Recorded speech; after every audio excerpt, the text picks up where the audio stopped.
Ngomongin legenda pisau Indonesia modern saat ini, semua pasti setuju dengan satu nama, Teddy Cardin.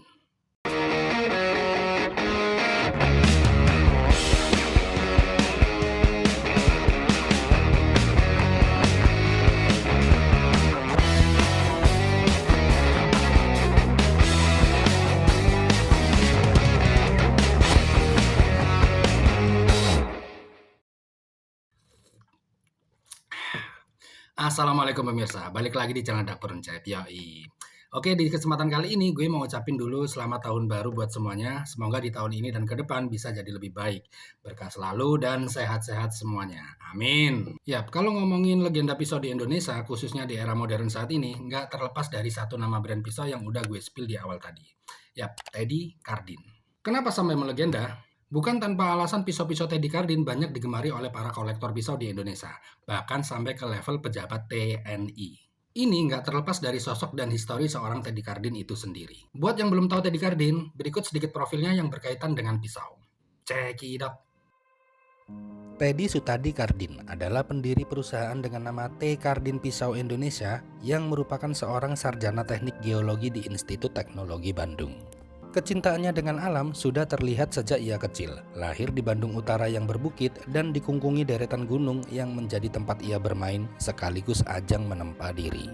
Keterlibatannya di dunia militer terjadi pada tahun 1988. Prabowo Subianto yang kala itu menjabat mantan Danjen Kopassus mempercayainya untuk mengajar para prajurit bernavigasi dan survival.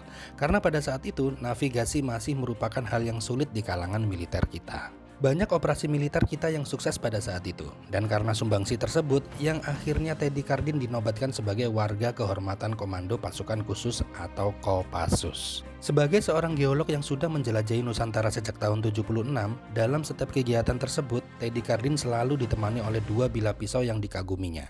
Di antaranya adalah Buffalo Skinner dan pisau Bowie. Dari latar belakang kecintaannya dengan pisau tersebut, Teddy Cardin mencoba merintis bengkel pisau yang berada di Bandung di awal tahun 90-an.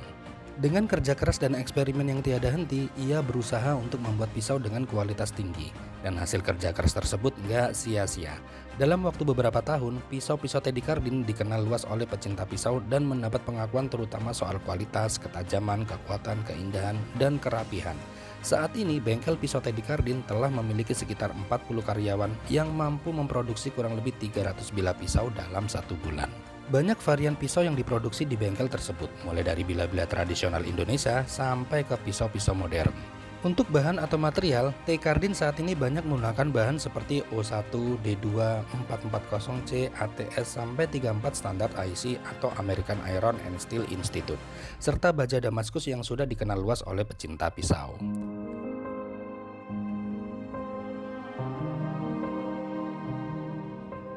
Yap, itu tadi sedikit profil tentang sosok Teddy Cardin yang sangat inspiratif buat kita semua. Kalau teman-teman ada yang mau nambahin, bisa langsung tulis di kolom komentar di bawah.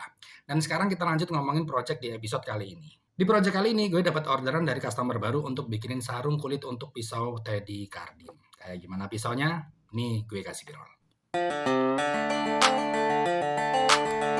Secara dimensi, pisau ini masuk ke kategori Bowie hunting knife yang memiliki panjang overall sekitar 42 cm. Seperti yang kalian lihat, terdapat ukiran batik hasil etching di kedua sisi bilah yang menjadi ciri khas pisau T. Cardin.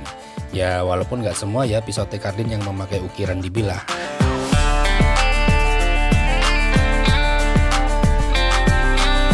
Untuk di sektor handle, terbuat dari bahan tanrus yang dikombinasi dengan baja di bagian guard dan pommelnya. Kombinasi yang sangat indah bukan?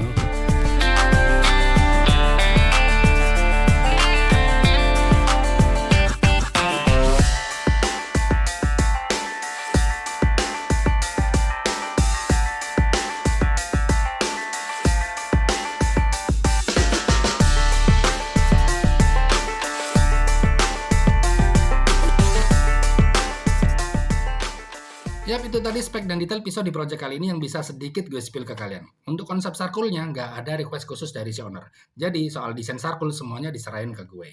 Jadi rencananya gue nggak mau jauh-jauh dari konsep Bowie ya. Gimana caranya gue tetap mempertahankan Bowie klasik atau klasik Bowie yang simple tapi terlihat elegan. Ya seenggaknya mirip selera bule-bule di luar sono lah. Oke cuy, biar nggak kelamaan, langsung aja gue ajak kalian flashback ke bulan lalu saat project ini dibuat. Check it out.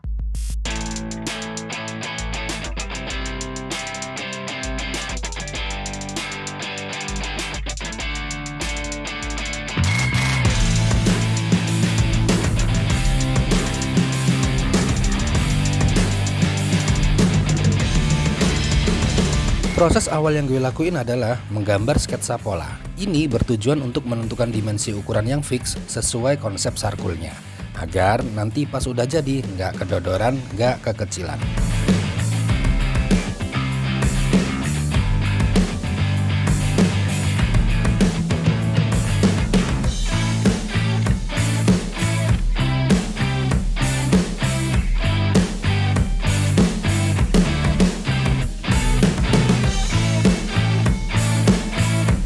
Ketika pola-pola dirasa udah fix, lanjut gue aplikasiin ke media kulitnya.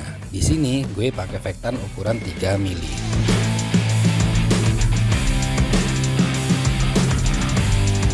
Tahap selanjutnya adalah gue motif dulu pinggiran di main body sebagai batas frame keseluruhan motif.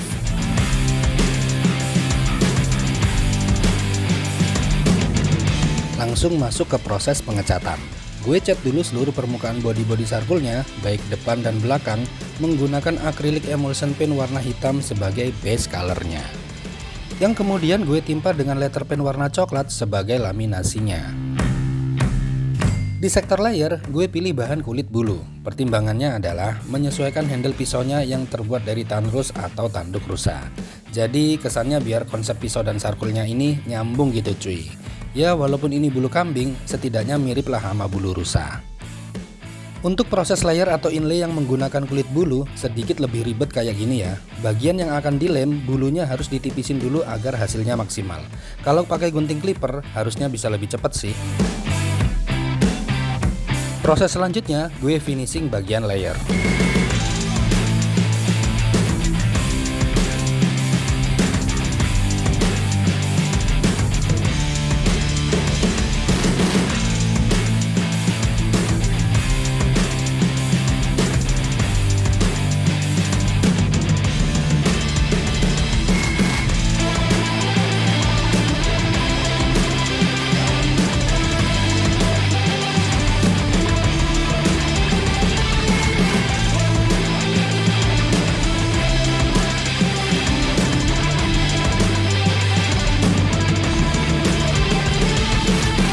Sebelum penyatuan body akhir, make sure dulu bagian stopper dalam udah sesuai sama bilah atau belum. Pastikan juga jarak space yang dibutuhkan agar stopper dalam tidak menekan bagian tajam bilah.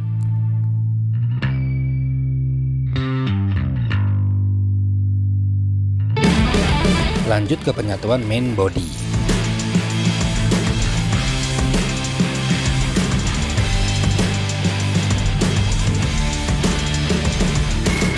Masuk ke proses stitching. Gue marking lubang jarumnya menggunakan prong ukuran 5 mili yang gue terusin menggunakan bore tuner. Dan untuk benangnya sendiri, gue menggunakan benang mokasin warna hitam ukuran 1 mili. Dan prosesnya gue terusin sampai ke bagian finishing.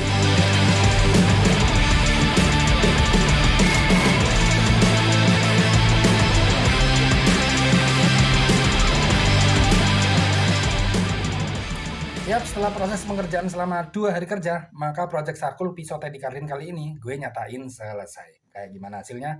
Langsung kita cek di foto-foto dan video performnya. Cekidot!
sekarang gue mau spill spek dan detailnya. Oke, gue mulai dari bahannya dulu. Bahan gue pakai Vectan ukuran 3 mili. Panjang sarkul ini mencapai 31 cm, tidak termasuk bagian bed loop. Bagian terlebarnya 7,5 cm, dan bagian stopper edge 9 mm. Yang biasanya gue main inlay, sekarang beda cuy. Di sarkul ini gue pakein kombinasi layer dari kulit bulu kambing yang udah disamak. Sebenarnya inlay dan layer itu fungsinya sama ya, cuman sebagai aksen tambahan aksesoris biar tambah manis. Cuman looks-nya aja yang beda. Kalau inlay kan terpasang dari dalam ya, kayak ditanam dari dalam gitu. Sedangkan layer ditempel langsung dari luar atau permukaan atas sarkul. Untuk motifnya seperti biasanya ya, ciri khasnya DAK letter selalu full depan belakang bahkan sampai ke bagian bed loop. Dan bed loopnya sendiri gue pakein yang model tipe hanger kayak gini ya, karena menyesuaikan model bilah bowinya yang klasik. Paling cocok sih bowie klasik dengan profil sarkul yang simple elegan kayak gini. Konsep warnanya dark brown ya, bahkan saking darknya kalau dilihat dari jauh lebih dominan warna hitam. Tapi kalau dilihat lebih detail atau lebih dekat, warna coklatnya mulai kelihatan. Di sektor stitching, gue pakai benang mokasin ukuran 1 mili warna hitam dan pearl yang gue pakai ukuran 5 mm. Terakhir, seluruh permukaan gue finishing menggunakan top coating yang semi glossy ya, biar catnya aman dan tampilannya bisa lebih classy. Yap, itu tadi hasil keseluruhan di project kali ini. Dan di kesempatan kali ini gue mau ucapin terima kasih banyak buat Om Dandi dari Jember yang udah mempercayakan pesanannya di DAK Letter. Semoga kedepannya bisa jadi langganan seperti customer-customer yang lain. Dan ditunggu repeat ordernya. Oke cuy, gue rasa videonya cukup sampai di sini. Terima kasih banyak buat kalian yang udah nonton dari awal sampai akhir. Kalau kalian suka sama video kali ini, bisa like and share ke teman-teman kalian. Dan kalau ada pertanyaan tentang project kali ini, bisa langsung tulis di kolom komentar di bawah. Dukung terus channel gue dengan cara subscribe, biar gue makin semangat bikin konten tentang kulit. Dan follow juga beberapa akun sosial media gue, linknya gue taruh di kolom deskripsi. Dan kita ketemu lagi di video-video gue selanjutnya. Seperti biasa, langsung aja video ini gue tutup, terakhir gue Encep, pamit mau ngopi. Ciao!